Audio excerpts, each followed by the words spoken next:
Yo everybody, this is Jacknife and this is the Mirror's Edge Crazy Guide with hints and tips on how to complete the levels, and it's a really good game developed by EA. And let's talk about the character who you will play as. Her name is Faith, she's got no parents and she's got a sister and she works for a legal firm in Canaham's eyes, and she's been injured, therefore you have to work with Celeste. Use the analog stick to move around, L1 to jump over fence and etc, and the R2 button to knock down doors. And there's the great motion controls of the pipe which allows you to balance on them, and there's the ugly mechanics of the swinging bars, yuck, and you can use the bars to ascend up to the building.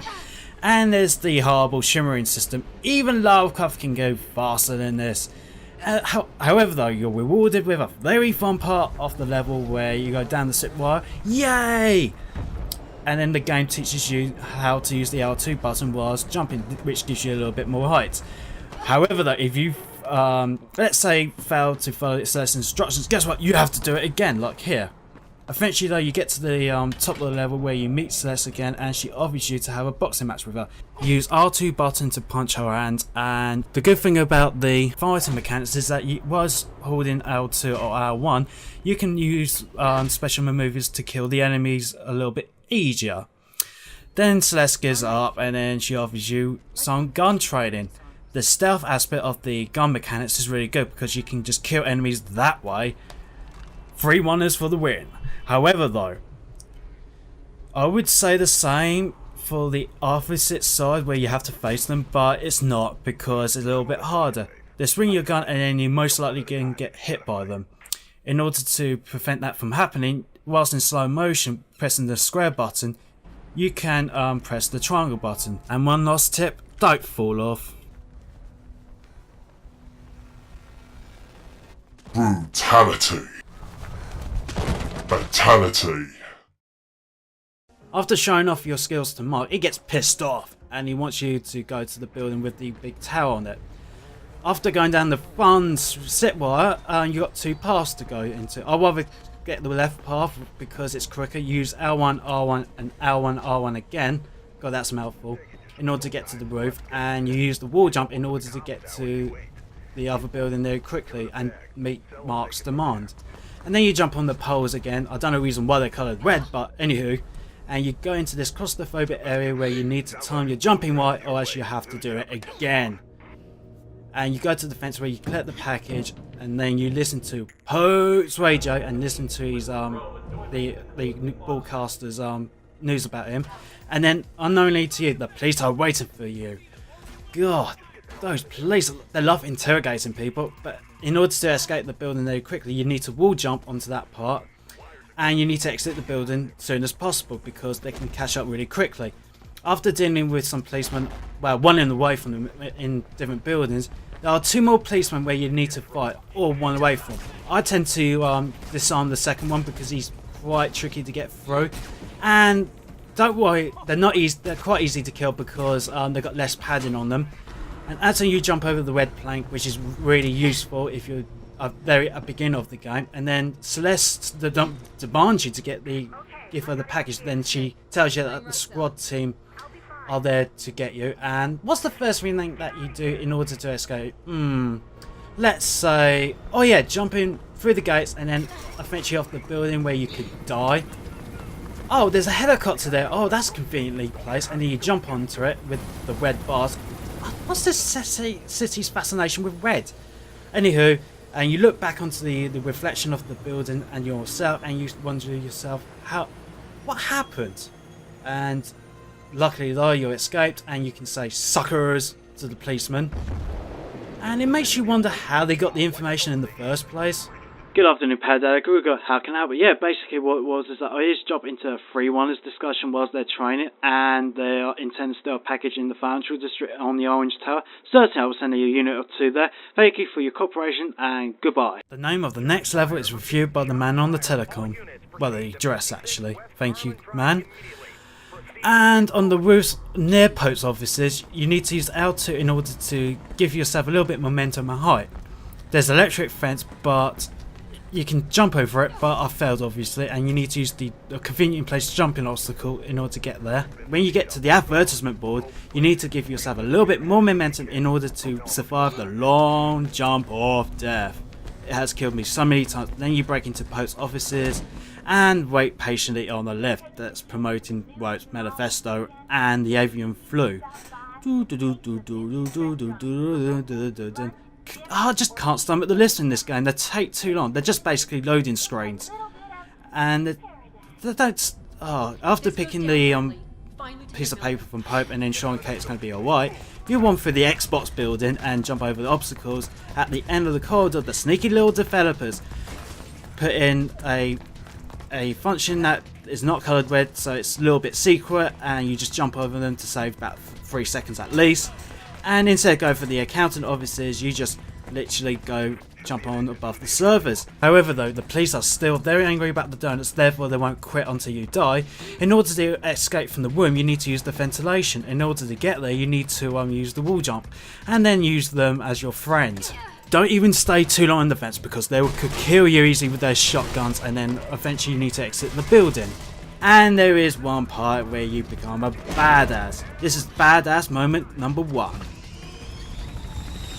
And then you slide down to the lower levels, and there's another building where you need to jump.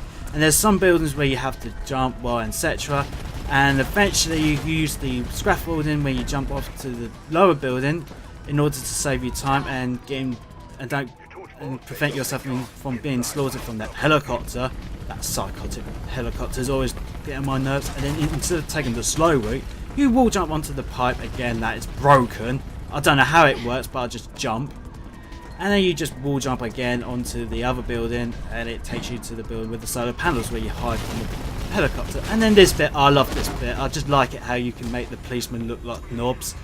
Instead of literally securing the whole area, you have to. They just secure one path, and then they just shoot through the lift doors for no apparent reason, because they're not going to kill you that way.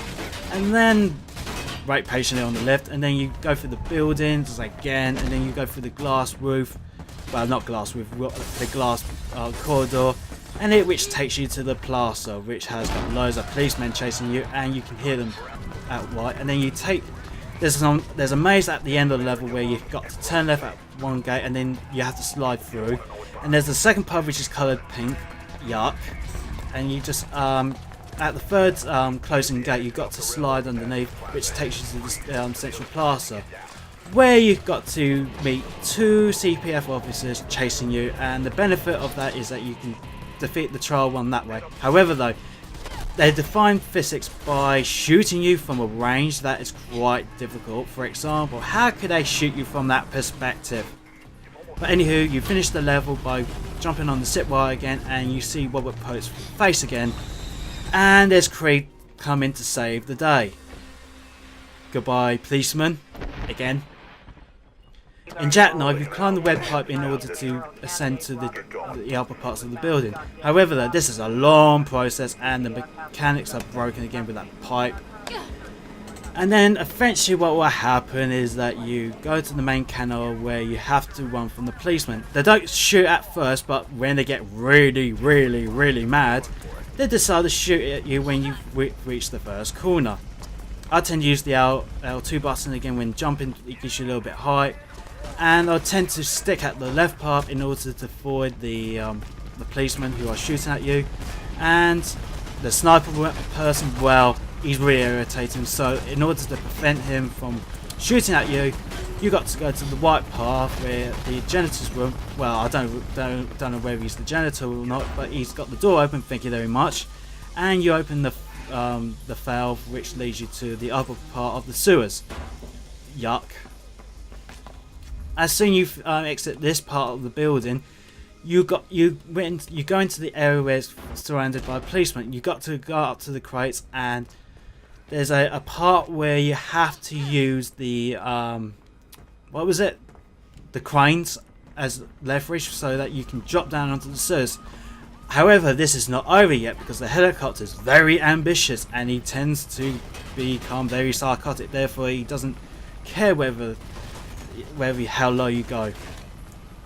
You follow this process where you wall jump and then you jump on the pipes themselves. Eventually you go onto the second lot of pipes where you finish this part of the level. However though, before you can do that, there is a part where it tricks you and you have to go onto the second lot of platforms. And then there's the final part which takes you to the lower part, and this is the little tricky bit. What happens here is that you press the switch, and the developers thought that having a time section will be very fun. However, they've ultimately failed at this challenge because the door opens very slowly and there's enough time. This bit is a little bit different because you've got to use the start button to pause when you activate the other door leading to the main part of the sewer. You do this by jumping onto the web thing, wherever it is, and you press the button. You wait for 15 seconds at least till the door opens. Then you go into this area where it's massive, literally massive.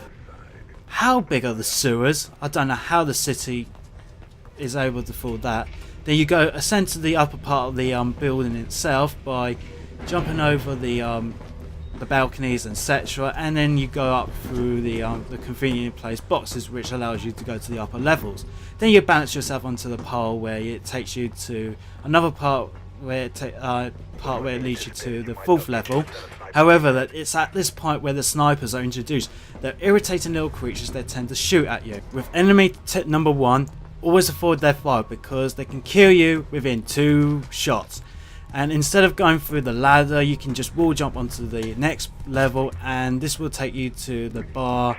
And as soon you get around the corner, there's another sniper, and just punch him, kick him, and etc. Just beat him up to a bloody pulp, and that should be finished with him. And the next thing you do is that you go to the back part of the building and you jump on 3 pipes. Again, they're changing colours like a chameleon, and then you go on the top part of the building where you have to use L2 in order to run quickly to the front. At the third row of the pillars themselves, you go down the zip wire again, which is really fun. But however, though, the enjoyment is sucked by the policeman chasing you beneath you.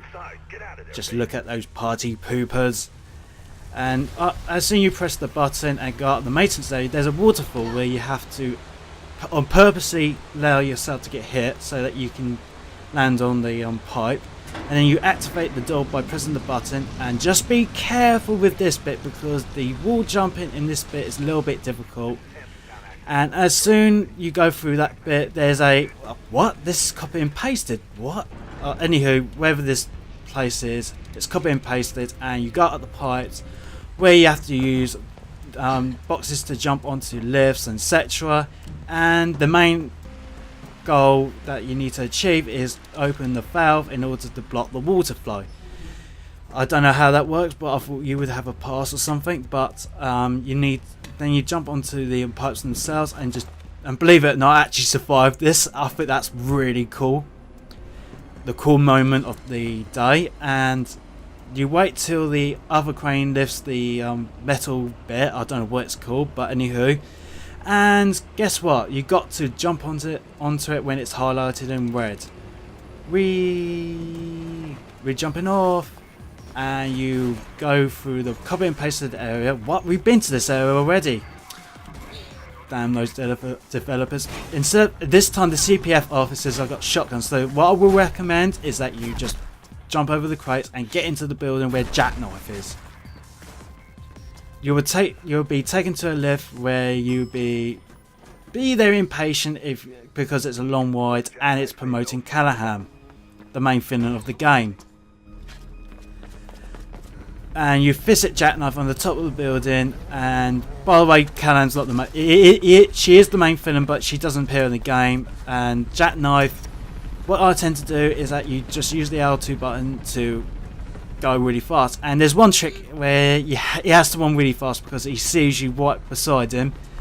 After going through a bunch of gates and etc., you eventually go into a building where he outsmarts you. He goes into the lift and he goes bye bye, and you go into the lift where it's got a very cheesy song.